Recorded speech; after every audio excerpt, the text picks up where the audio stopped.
Am I the a-hole for refusing to help my parents with their mortgage, forcing them to lose their home, even though I can easily pay it off? I'm 23 female, my parents are 45 female and 46 male. I have 2 brothers, 24 and 21, and a little sister 8. We grew up upper middle class. As children, my parents would buy my 2 brothers whatever they requested, regardless of how expensive it was, allowed them to go on trips with them and threw them over-the-top birthday parties which I didn't receive any. For example, my brothers got to go to Disney for their birthdays while I stayed with my grandparents. Fortunately, my aunt/grandma took me to Disney a few months later. After being called out, they said they couldn't afford a trip for 5. As we got a little older, my parents had us working in their business after school and weekends.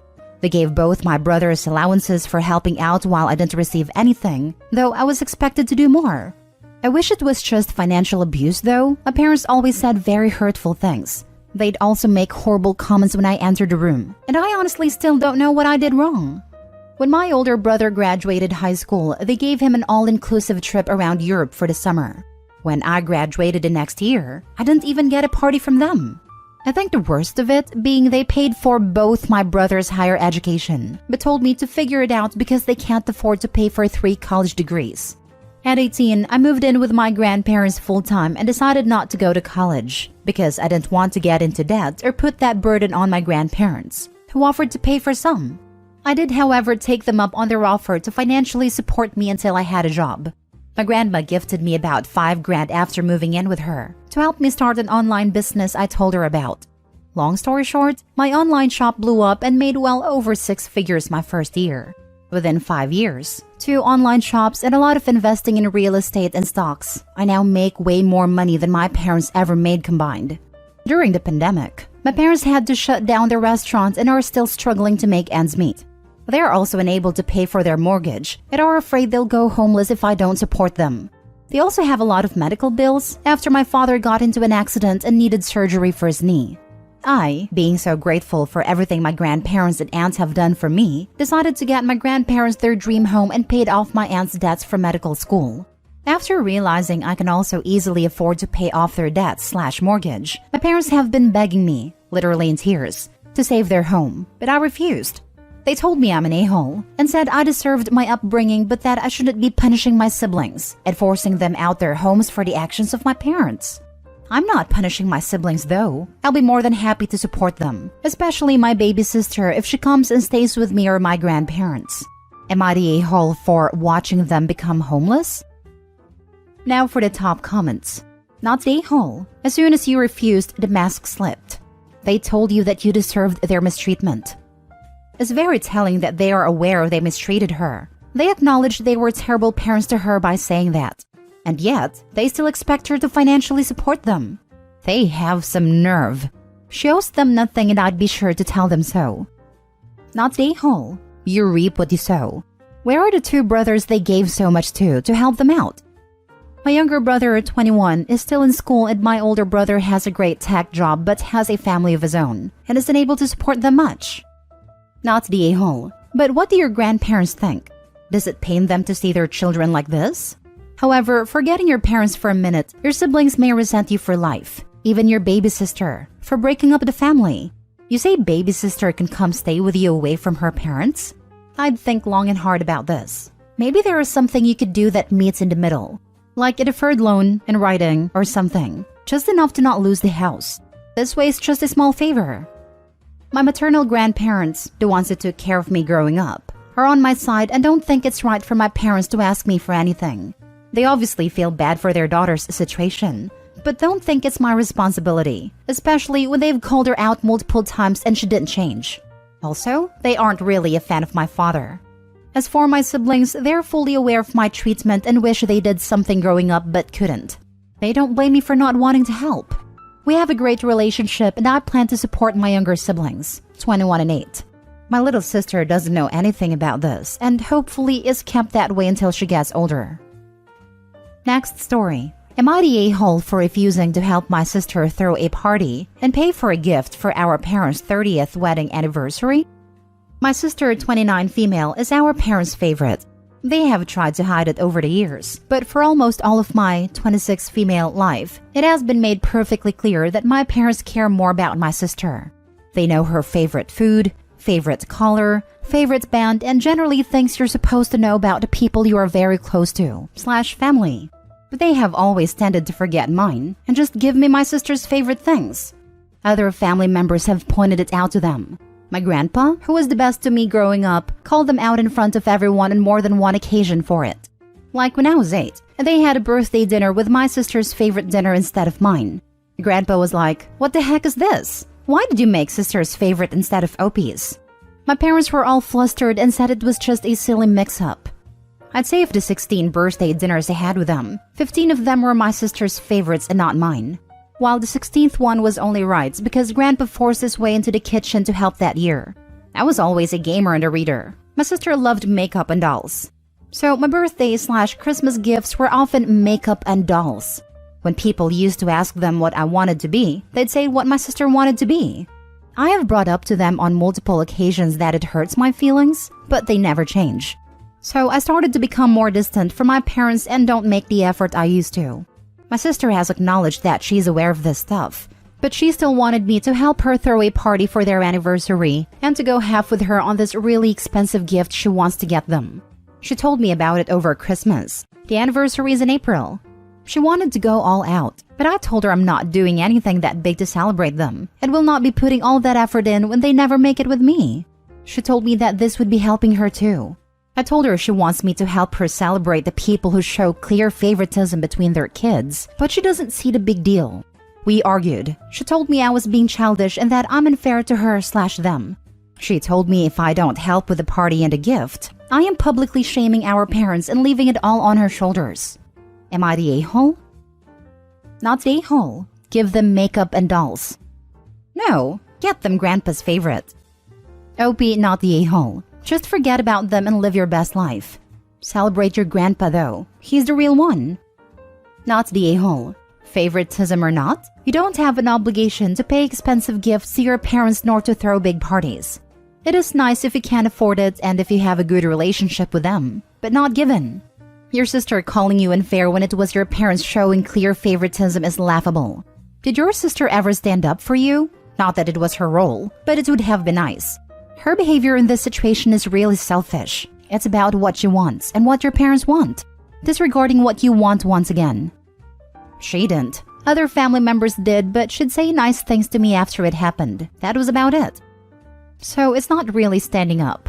More like a pat in the back, but she didn't do anything to make an unfair situation right. Definitely not a-hole, OP. Blaming the person who suffered from discrimination is not okay. What your parents did was not okay, and what your sister said to you is not okay. None of their bad behavior is your fault. Not the a-hole, and I'm surprised you're still keeping in touch with them. You aren't obliged to give your parents anything just because they made you.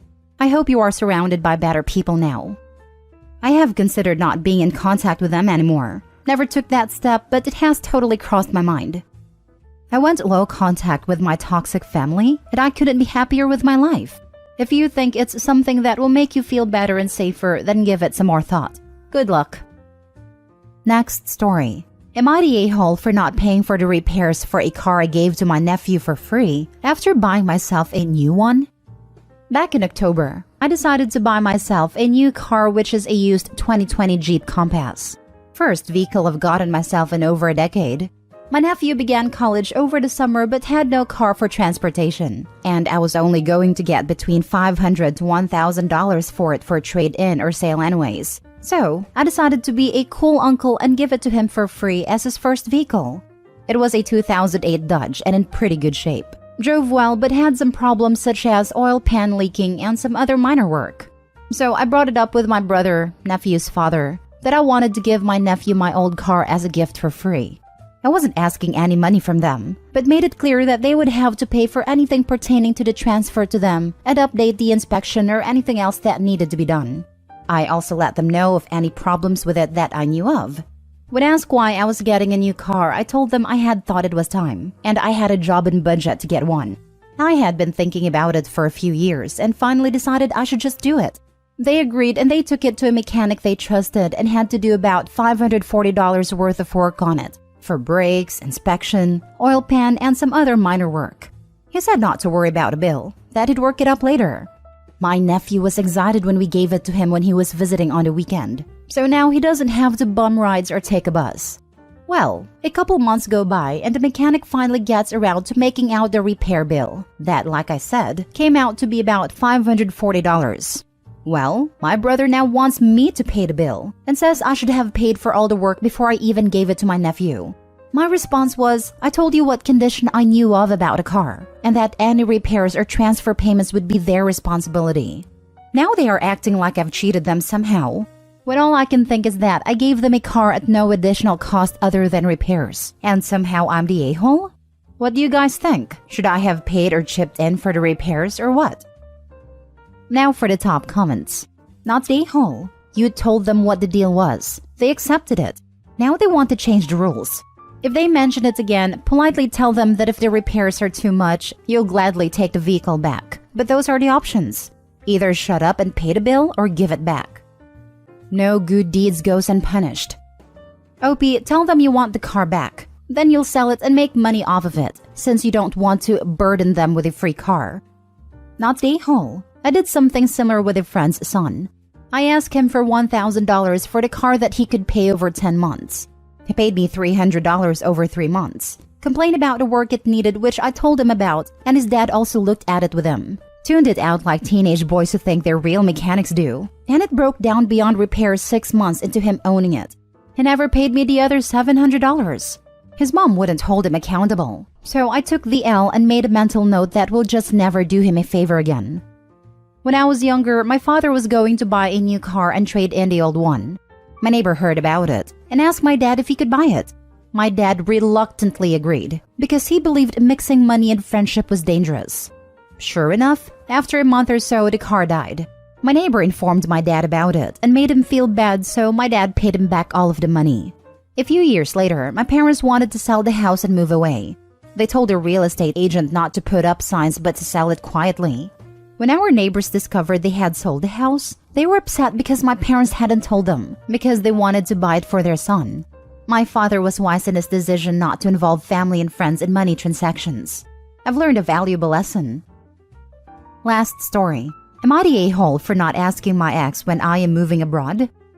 Me and my ex-wife divorced when our daughter was 3 and she's 15 now. I'm gonna be fair. Ex has a lot of issues, to the level that every member of her family, her mom, dad, siblings, cousins, uncles, aunts, etc., gave testimonies against her at the case custody. As a result, I was given sole legal and medical custody after the divorce. She was bound to child support. That was automatically cut from her salary that was also decided by the judge because she was found untrustworthy to handle this. The house we lived in was her father's, and he made her move out to a smaller flat of his and he transferred the deed to mine in my daughter's name. She's also not allowed to have anything but supervised visits, but she didn't visit since she is 5 years old, so I mostly raised her by myself, with the help of our extended families. 2 months ago, I got a job offer from a university in Uruguay to be a visiting professor for 3 years. After I talked with my daughter, we thought it was a good idea, and she said she wanted to see and experience South America. There, I also don't have a rigid schedule so we can tour around South America in these 3 years. I also never went to South America other than Rio in late 1990s for Rio Carnival, so it will be a new experience for me too. And at the 27th of December, we moved to Uruguay. Her family was supportive and told us to enjoy this experience. But the problem is my ex. She called me and yelled at me for 30 minutes. Then my daughter took the phone from me and closed it to her face after saying, "Why do you care when you weren't there?" The thing is, my ex doesn't have any power over me and my daughter, so we can do anything we want. She also doesn't own the house she's living right now, and father-in-law can kick her out if he thinks she is out of line. So I might be abusing the power I have. Am I the a-hole? Not the a-hole. To your point, she hasn't cared for the past 10 years, so I think it's just the jealousy coming out in her. As long as you're legally able to move your daughter out of the country, go for it. Enjoy your life and don't look back. This indeed. OP, don't even bother to let her father kick her out. Put your energy elsewhere. Just ignore her calls and go have fun with your daughter. If her father is annoyed with her, he can handle her himself. And I hope your daughter will have a blast. Not the a-hole for me, I reckon. I'm a little confused as to what the problem is that you describe at the end. It looks like you and your child are perfectly fine to move away to Uruguay. The anger that your ex-partner has seems likely to be driven by their own shame, rather than anything based on the situation. If they had a good relationship with their child and exercised the visitation rights, then it would surely be a difficult situation to manage. But that's clearly not the case here. I think their living situation shouldn't really be any concern when you and your child make this decision. It's really up to the father-in-law whether they boot them out. I think you don't have to feel guilty or responsible if their own actions cause them negative consequences. Father-in-law can kick her out if he ever thinks her daughter is disturbing her granddaughter. There are details that I couldn't write here, but if my ex goes to their parents' house, one of her sisters does a complete body search on her, in case she is hiding something dangerous or could be used as a weapon. Not to be a hole, but maybe cover your bases by talking with your lawyer. I am legally safe. I was even offered to terminate her parenting rights during the divorce process, but I didn't want it. I was still holding out hope for her, but maybe I should have done that.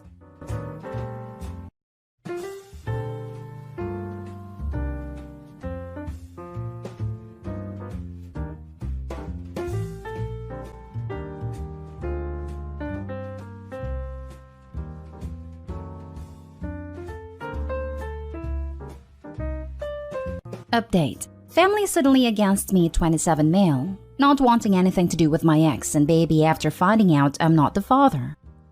Original story. All of it came out a while back. My now ex-girlfriend had a baby girl 3 months ago, and recently I learned I'm not a biological father. I kicked my ex out of my place and told her I'd never want to see her again.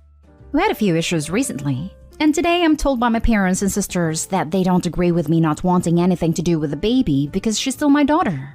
They were fully supportive of me since this all came out, and suddenly because my ex is online over another issue we had, and how I'm abandoning a baby girl I still bonded with, they feel that they agree with her. Honestly, I feel so betrayed by this. Like I said, literally a few weeks ago they were fully supportive of me. Now they want to make me play daddy to a baby that isn't mine, with all the pain I'm still experiencing. What do I even do about that? Because now it seems like they have a pretty strong opinion about it. Now for the top advice before reading the update. If you're not the biological father, you quite literally have zero responsibility. Why would anyone expect you to take care of her or her child when you found out she cheated on you anyways? They should be ranting to the real father instead of you.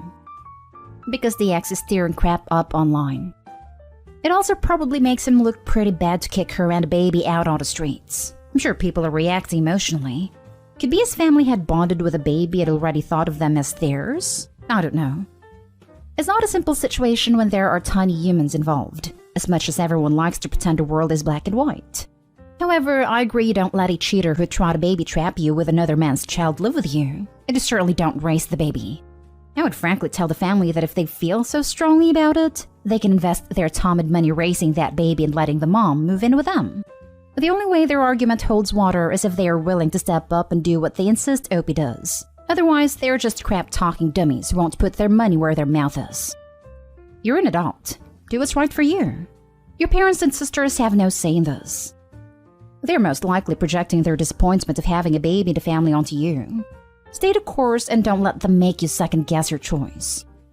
Seek legal advice in your area to ensure you are not on the hook for your ex's well-being and the child. Extremely important. Otherwise, I'm sorry this happened to you. I'm glad you found out when you did. And now for the update. Man, did things really take a turn from last time I posted this. I tried talking with my family multiple times, at least to get them to understand how badly my ex cheating has messed me up, and the way it makes me feel with them trying to back me into a corner about the baby. I've told them she's not mine and I can't be involved in her life or my ex's. That's just too much for me.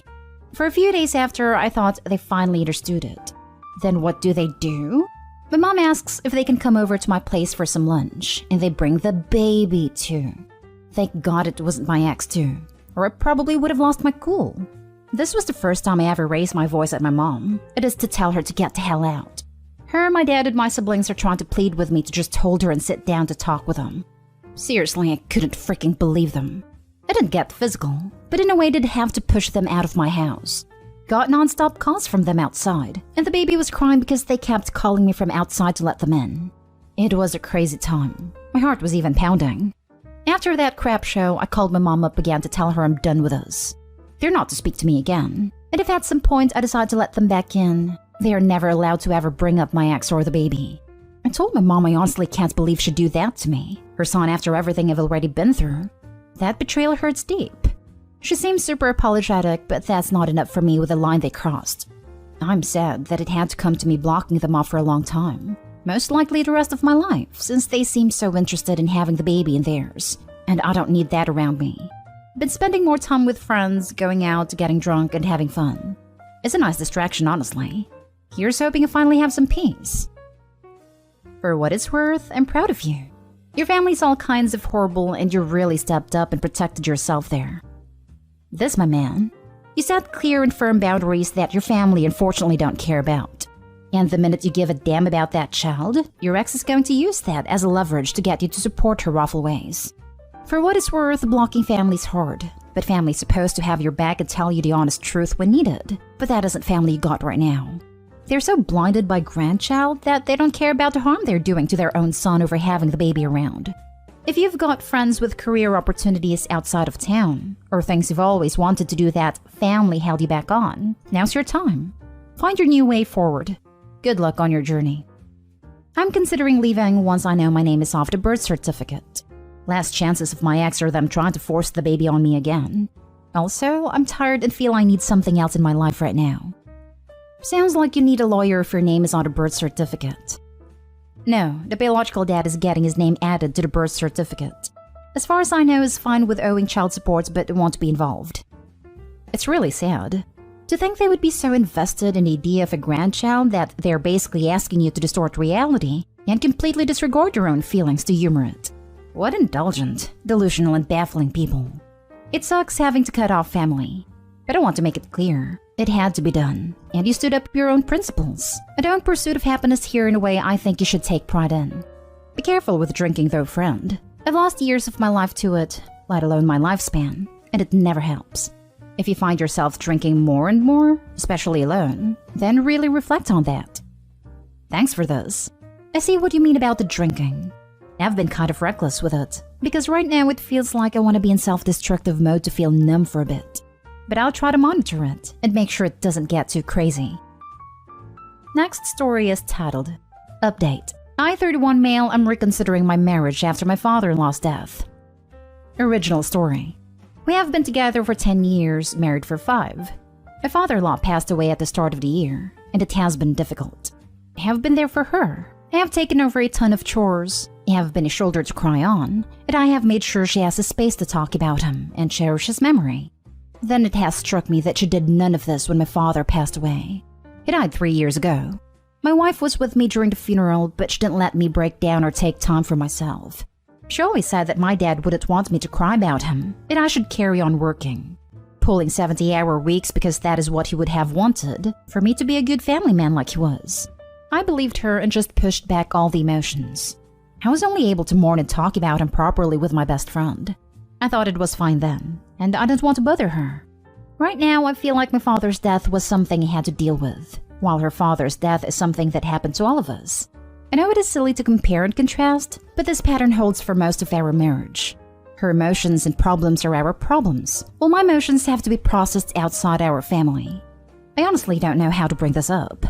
I don't think I am ready to leave her when she is still struggling, but bringing this up will just make things worse. I am terribly confused. Edited to add, it is a pattern. She is very considerate and generous in small things, but she can be selfish about big things. For instance, the reason we moved to our current city was because she loved it and she got an offer here. It was a pretty bad move for me in terms of career opportunities, but she made it clear that it was either the move or divorce. It sucked, but I made a move. Someone suggested therapy and I have been to therapy, but the money comes out of my fun money instead of our expenses. I'm not sure if she had to go, it will come out of her fun money. Now for the top advice before reading the update. Therapy money comes out of your fun money? That's a red flag right there. Therapy is medical care. It's treatment. It's preventative care. Does she pay for doctor's visits, over-the-counter pain medication, pads and tampons, etc. out of her fun money? Because this sounds like it's bordering on financial mistreatment. Therapy isn't fun. It's mental health care. Your wife sounds like an a-hole. She made you work 2 jobs worth of time each week when you were grieving. She made you bottle up your emotions. And now she expects you to step up for her when she refused to do the same for you? This isn't a healthy relationship at all. I see a lot of you giving and her taking, but not much in the other direction. Couples counseling or divorce. This sounds like an awful relationship to be a part of. Yeah, the idea of therapy money coming out of fun money is absolutely absurd. Sounds like Opie's looked on as an accessory to her life rather than a partner. I'd say couples therapy pretty sharpish. I'm sorry, Opie. Her telling you to be a family man was to deny you any grieving. And she should not be such a sexist hypocrite with support after a death. Totally yes. When my grandmother died, my dad broke down. Not only because his mother was dead now, but because his side of the family lives in another country 5,000 kilometers away. So the last time I saw her was probably 2 years before that. No one in my family cared about him being a family man then. He just was a son who grieved the loss of his mother. And my mom, brother, and I did everything we could so that he could book a flight the next few days to be able to be at her funeral and be there with his siblings. Sometimes it's okay to not be strong or 100% there for your immediate family. The loss of a beloved parent/sibling/other family member is one of them. And men are definitely allowed to grieve properly like everyone else in these situations. I'm sorry you didn't get the support you need when your father died. Is it a pattern with your wife to not be emotionally supportive of you, or was it just around your father's death? I can't really tell from your post. If you are just realizing that this is a pattern in your relationship, it's a valid and important complaint. If it was just around your father's death, I think you should talk to her about it. She may not have realized what she was doing. She may not have realized how hard it is for you. Sometimes when someone hasn't experienced a close death like that themselves, they just don't get it. But if she really thinks don't dwell and get back to work is defensible, you have some thinking to do. And now for the update. I ghosted my own wife. I want to thank all the commenters for pointing out how messed up my marriage was. I had been planning a trip to see my nephew for a while, and I finally decided to go. I flew back home, but I have been staying with my sister. I took all the important documents with me because I wanted them with me just in case. I knew that even if I try to talk with her, I will fold and stay. I needed space and I needed time. I'm surrounded by unconditional love here. Even if I hurt my sister or brother, they will be hurt and angry, but they will still love me. While my wife can turn her affection on and off like a switch. I have talked to her about divorce, and she is trying to win me back. She has even talked to me about moving back. I had to quit my job. It will hurt my career, but my boss was strangely understanding. I have also contacted a divorce attorney. I know it is going to be messy and long, but I want to do it. I really don't see a future for myself right now. And what is my most important motivation for getting a divorce that I have already made her angry? Even if I go back now, she will still be angry. I am terrified of what she will do to me to work through that anger, and we would go back to being loving after she vented. But I don't have the emotional strength to go through that, and I am deeper in every day I don't return. Divorce becomes a better option, even though I still miss her. I really do love her, but I can't live like this. I am terrified of what she will do to me to work through that anger. Write the statement down on a piece of paper and stick it in your wallet. Anytime you have second thoughts about the divorce process, just take it out and read it. Nobody should be terrified of their own marriage. For any reason. You deserve better than this. Exactly. She sounds like a manipulative bully.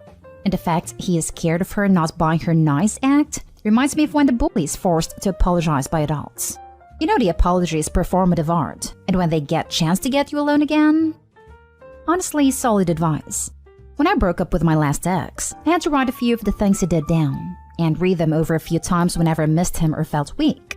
It's odd how terrible instances can just be drowned by a few kind gestures of love. It was rereading the really bad stuff and triggering those memories that kept me away and never went back. Go ahead and file for divorce. The sooner you do that, the sooner it will be done and she'll be out of your life. Ask the attorney how to arrange things so that all contact is done through them, so that she can't contact you directly anymore. Right now, she knows she can use her fake nice side. And it is fake, to appeal to your feelings for her so that she can use them as a weapon against you. Disallowing her direct contact with you takes that weapon away from her. Once that is started, get into therapy ASAP.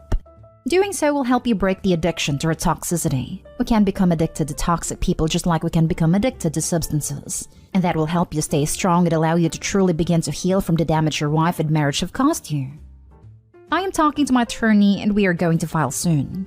I honestly her having to deal with a lawyer would be a good idea. Her fake nice side feels so real that I don't know if it is fake, but I know there is still a lot of anger lurking there. I'm planning to go to therapy. Thank you for commenting. Divorce becomes a better option even though I still miss her. I really do love her, but I can't live like this. Sometimes love just isn't enough. Start divorce proceedings so you can move on with the rest of your life. Going to file soon. I really want to get it over with. Now for the last story. Did I, 30 male, make a mistake in telling my girlfriend's 29 female affair partner? We had dated for 4 years now and I thought things were great and sweet. She seemed emotionally supportive and we helped each other in our problems when needed. A few months ago though, when I was fixing her phone, I noticed flirty texts between him and her.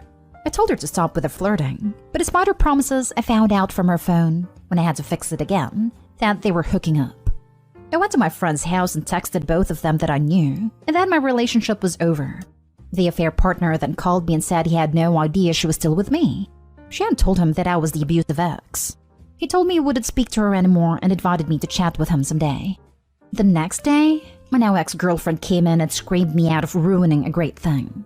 It got to the point when she tried to stab me, and I had to literally fight for my life by punching her out. Cops were called and she was arrested. I know I should feel relieved, but now I'm wondering if I could have just told her instead of both of them that I knew the affair and avoided the drama? You did the right thing. If you'd have talked to her, she'd have denied it, probably, and told her affair partner more lies. I screenshot the text to end up confirming it. You still did the right thing. Now he has the chance to review his decision to stay with her. You didn't ruin a good thing. She did by cheating on you. I don't think you made a mistake, and I'm glad you were away from her and unscathed. You called her out for the flirty texts, and she kept going to the point of sleeping with a guy. When you contacted the other guy, he felt like an a-hole because she lied about you and the person you are, so he dropped her out of respect, and also by recognizing that if she is doing this to you, she would have no problem doing it to him. And after all that, she still came after you, her boyfriend and significant other, about ruining a good thing that she had with that guy, despite being with you? And then she tries to stab you. I'd say you were lucky to be out of that relationship, as she tried to harm you over the fact that she cheated on you. It was more of how I handled it I'm worried about. I was definitely going to leave no matter what.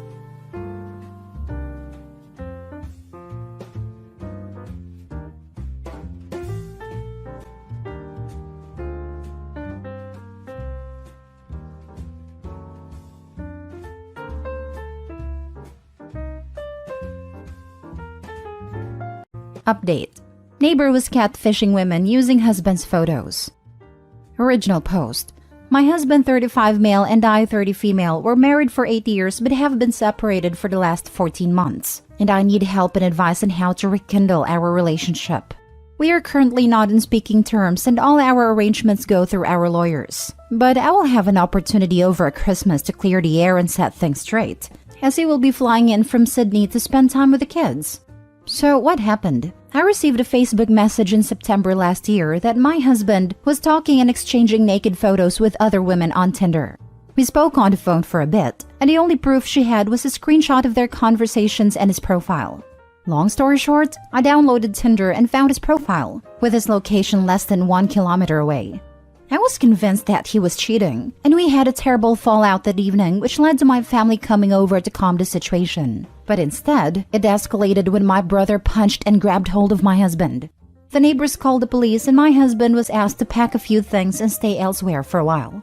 We separated shortly after, and he has since moved to Sydney to be closer to his ailing father but sees our kids for a weekend twice a month.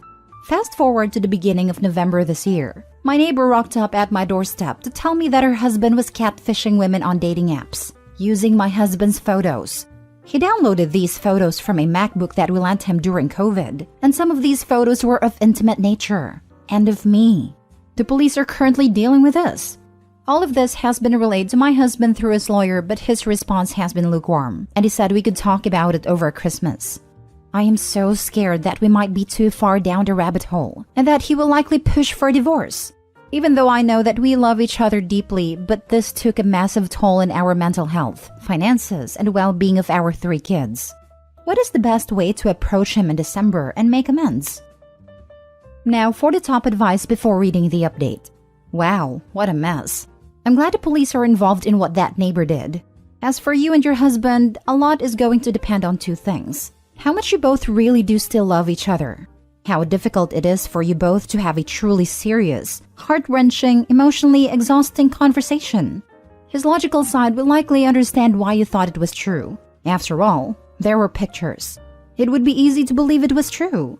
But his emotional side is going to be deeply hurt that you didn't believe him over the evidence. All you can do is sit down and try to work through it. Good luck to you. Thank you. I thought having a therapist present might help, but I have doubts and think it is better not to involve others. The aftermath was devastating for us both and more so for him when his friends and my family wrote him off. I still love him and never stopped, but I know it will be on his terms if he is willing to give it another chance. I am willing to do whatever it takes. What have you done to make amends and clear his name? Have you notified his friends and family that he was falsely accused and had been faithful the entire time? Has your family apologized? Has his friends reached out and apologized? Take a look at the definitions of regret that this happened versus remorse for the pain you caused him. I don't hear or feel remorse in your words, and I don't see remorse in your actions. Your husband experienced something that you will never understand. 1. False accusation. 2. An assault from your brother. 3. Spousal alienation. 4. No right of recourse against the false claim. 5. A complete lack of loyalty from his wife. 6. A complete lack of respect from his wife. 7. The loss of his life he had from a false allegation. 8. Parental alienation from his children. 9. Familial alienation from his in-laws. 10. Alienation from his friends. 11. The police were called and he had to leave. 12. You separated from him. 13. Your husband has already completed his grieving process. You ask, are you too far down the rabbit hole? Yes. I am afraid there is no going back for you. You chose to not listen to him when he said it was not him. I agree. I don't think there's coming back from that. I understand you had reasons to believe he might be cheating, but it seems he had no chance to defend himself. And getting your family involved made everything even worse. He was hit and was told to leave his house by the police. Has been living away from his kids for the past 14 months and has been treated as a villain by friends. You say you love him, but I don't think love could erase everything you two have been through and rebuild trust. If Opie had posted here when she originally got the message and found his profile, I guarantee everyone would be telling her she was stupid to believe her husband saying it wasn't him, and that she'd be back here in 6 months with an STD. It's weird how self-righteous people are being now with the benefit of knowledge she didn't have. And now for the update. Hello everyone.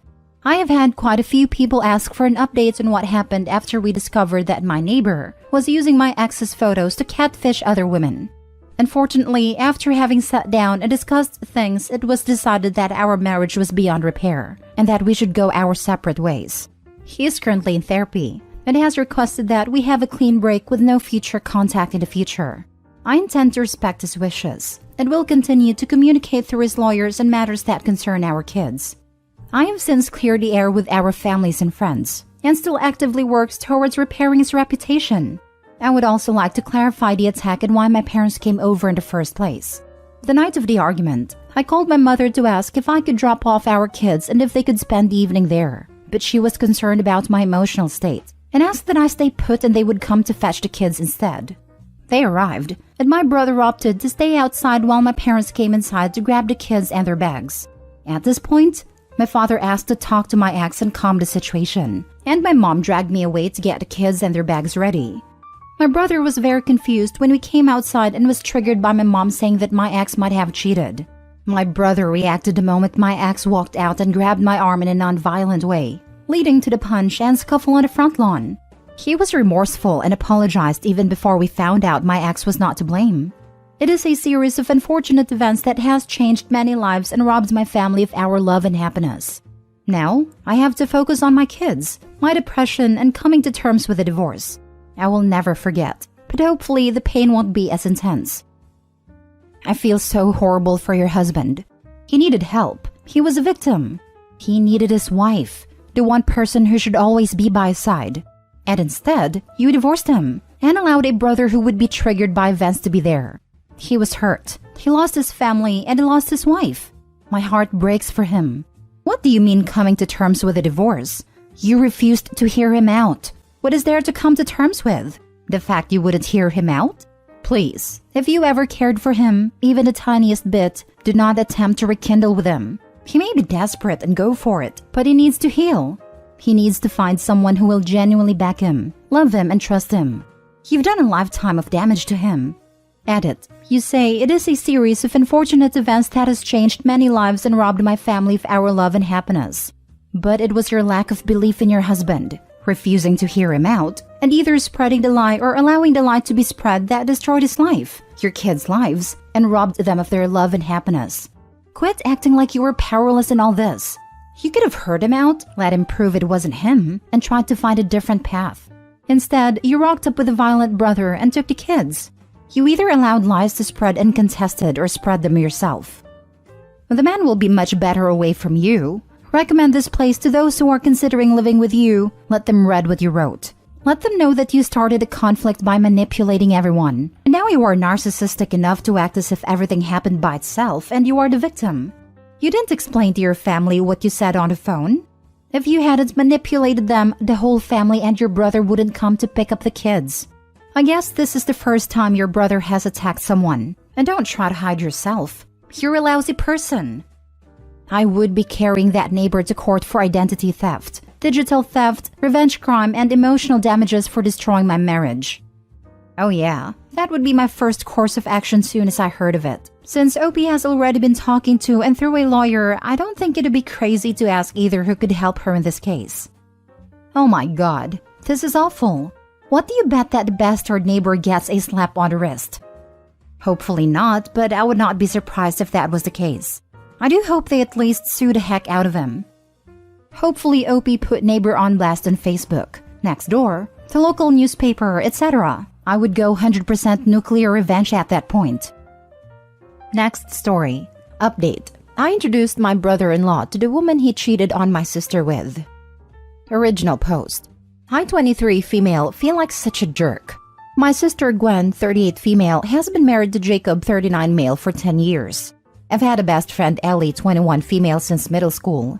She's always been around, but in 2020, I started inviting her around more because her mom died of COVID, so she didn't have any family around. So I invited her to holiday parties, family get-togethers, etc., so she'd feel part of a family. Then last night, we found out from texts my sister found in Jacob's phone that he's been sleeping with Ellie, and she might be pregnant. My sister is devastated and took their kids to come live with our parents. I feel so guilty. I'm the one who brought her around and invited her to stuff. I feel like it's all my fault. My sister's life is ruined. Her kids are really upset, but I don't know what else I can do other than say sorry. Now for the top advice before reading the update. You aren't responsible for that. Your friend probably wouldn't have gotten involved with your brother-in-law if her mother hadn't died. Her age and grief made it easier to take advantage of her. Are you going to continue being friends? If she's really pregnant and they're really together, it means she'll be the mother of my nephew's half-sibling. So I don't want to say anything to her until I figure out what my sister wants me to do. She looked at your sister and your nephews, then slept with your brother-in-law. That is the deal breaker in my opinion. She can't say he lied to her about being married or any of the rest. I'm not going to still be friends with her, obviously. I'm just saying I'm not saying anything to her. This isn't even remotely your fault. Ellie was barely an adult when this started, and it seems as if she's been around since her preteen years. She has no family, and it seems as if she has been groomed. Your brother-in-law's a predator, and this is not your fault. What a mess. I would try to get her side to the story, though. Don't take away the responsibility from Ellie as well. She is as much of an adult, and quite frankly, a horse's butt. Now for the update. So in the first post, I detailed that my brother-in-law Jacob, 39 male, cheated on my older sister Gwen, 38 female, with my best friend Ellie, 21 female, after 10 years. We found out when Gwen found texts on Jacob's phone from Ellie talking about how she was pregnant.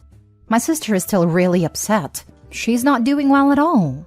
The kids all have a really good relationship with Jacob, so that didn't make it easier.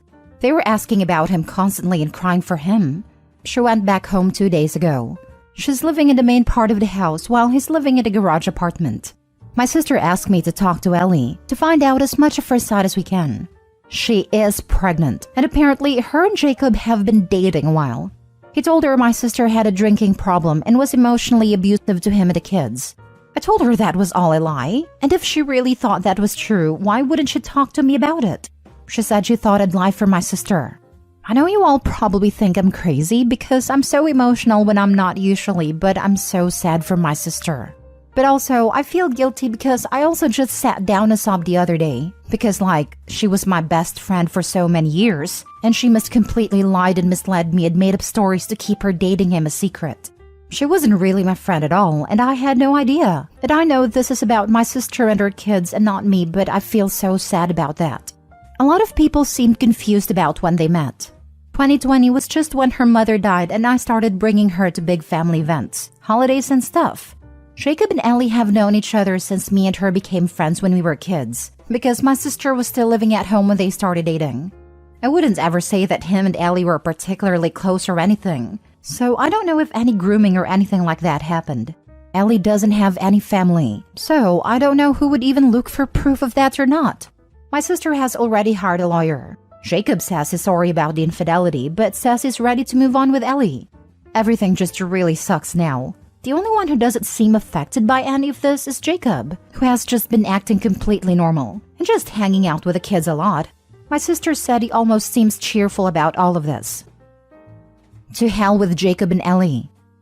I just don't know how they could lie to us for so long. Because they don't have a conscience. Also, don't believe Ellie for a second about what brother-in-law said about your sister. If she has known you since middle school and has been around the last couple years, she has seen firsthand their interactions. I call it a huge pile of horse manure, and she's just a horrible human being. Well, a snake. She bites the hand that feed her. Harp and Ellie all you want. She's a deliberate homewrecker, liar, and a terrible friend. But don't ignore Jacob in this. The man cheated on his loving wife, the mother of his children, with a girl who was underage when he met her in his early 30s. He was an adult when she was born, and he lied to her to get in her pants. Then he didn't even use protection. What a POS. Honestly, don't worry about Jacob and Ellie, and cut off contact with them both. There's no reason you need to be in their lives anymore, and they'll get what's coming to them. Ellie has no mother, and has saddled herself with a guy who is 18 years older than her, and lies and cheats for 18 plus years. Her hell will be here as soon as he finds another barely legal adult to cheat on her with. Not to mention she's giving up her entire young adulthood for this. Jacob may seem unaffected now, but he's going to have a world of hurt coming his way with all the legal and financial requirements that come with a divorce, with proof of infidelity if you're in a state that cares about that, child support, and possibly alimony. He will eventually go through the same thing with Ellie when he knocks up either one of her friends, or some other almost teenage girl that he's manipulated into believing Ellie's a terrible person. Basically, their lives in a relationship are a ticking time bomb before they implode because of each other's crappiness. None of this is your fault. If it wasn't Ellie, Jacob would have found some other girl with emotional issues to suck her into an affair with. Don't worry about them. They'll get what's coming to them. Focus on supporting your sister through all of this and helping however you can. It will get better for you, her, and her kids over time if you all look out for each other. Good luck. You can be emotional for yourself and the own betrayal you went through from your best friend while still being sympathetic and sad for your sister. Don't feel guilty for that. Events like this don't just affect one person. It is obviously going to affect you, your sister, her kids, likely your parents, but all to varying degrees. I'm sorry you had to find out your friend did not value your friendship this way. If she had valued your friendship, she wouldn't have had a relationship with your married brother-in-law. Whether she was groomed or not, it's not your responsibility now to figure any of that out.